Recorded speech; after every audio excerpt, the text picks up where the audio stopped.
Hey everybody, Scott here for the Helix channel. It is Thursday, and oh man, breakthrough finally in the MIDI implementation between the Helix and the Kemper.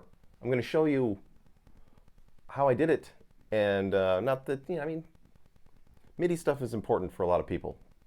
I try to avoid it as much as possible, but it just makes the most sense to control the Kemper with the Helix because it's got everything ready. The switches are there, the expression pedal's there, the functionality is there, why not? So, let me show you what's up.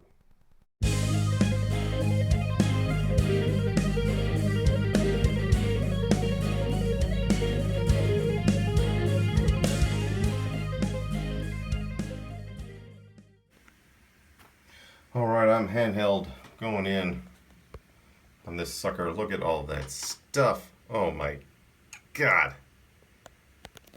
I didn't think it was possible, but the guys that use, amps, real amps with the Helix know about this kind of stuff. They can have whatever they want in a signal path. I'm not going to go over the effects today. This is all about the MIDI.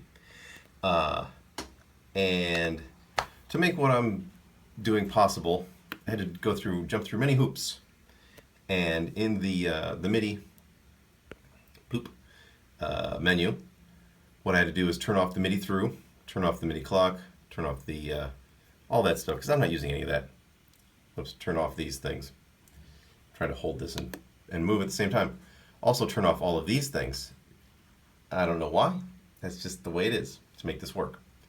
Now when we go into the command center here and show what I've done as far as MIDI junk, what you do is you set an instant MIDI setting of the now let me go back to my first snapshot, and this is where the snapshots comes in handy big time. If it weren't for the snapshots, this would not be possible. So you set up an instant command, and for me, the MIDI channel, I set the Kemper to MIDI channel 1 as well. I'll show you in a second. Turn this off, and then 0, 0, because the Helix starts at 0, the Kemper starts at 1. So it goes 1 to 128. This one goes 0 to 127 as far as MIDI commands go. I wish they would standardize. That would be so much easier, don't you think? Anyway, and within a snapshot, I've set it up so that the first snapshot stays there, second snapshot, the program changes, and the third snapshot, and the fourth snapshot, and the fifth snapshot. Because I've only got 5 things on the Kemper that I want it to do. I want it to change between 5 slots on a single performance. So what happens, let's go over to the Kemper real quick. Kaboom.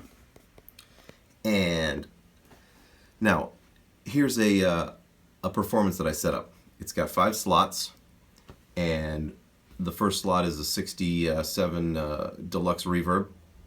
Then there's a, what do you call it, a Vibro King.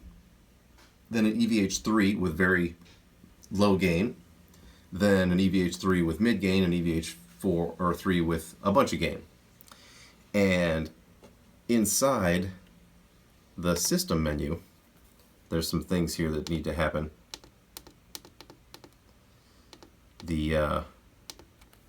I'm going the wrong way. The MIDI functionality. Channel 1, channel 1, channel 1. And then making sure that the MIDI clock stuff is turned off.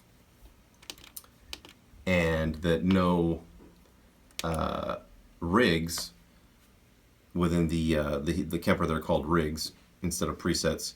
None of the rigs have been assigned a MIDI number, or MIDI program change number, I should say, because I was running into an issue with that earlier.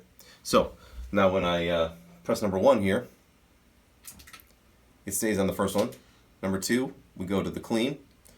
Clicking on number 3, we got our mid gain. Number 4, oh wait, I'm sorry, 3 was low gain, mid is, or 4 is mid gain, and number 5 is high gain.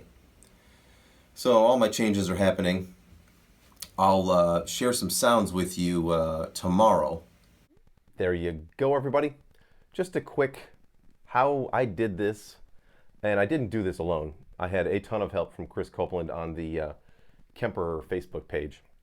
Thank you so much, Chris. I would not have figured this out myself because I'm a full-on MIDI retard, and that's just the way it is. I hate MIDI.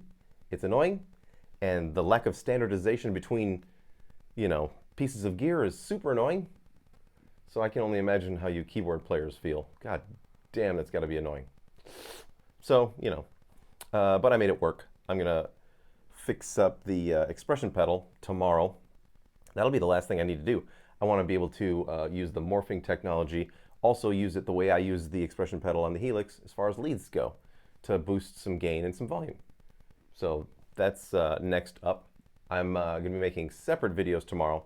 One just showing more of this stuff with some sounds. Today I couldn't make any sounds with it because I've got the stereo speakers in here. It is a mess in here, I'm telling you.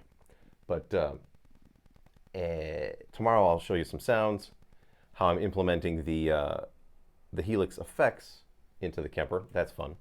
And then I'll also make a Preset Friday preset video. I may have to also make, Jesus, tomorrow's going to be a 3-video day. Stand back.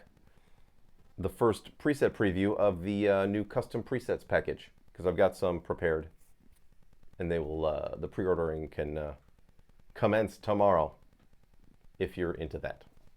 So, thanks for putting up with this, and I know I probably should have used a microphone because it's kind of annoying when I go handheld, but what are you gonna do? So, I'll see you tomorrow, and until then, rock on.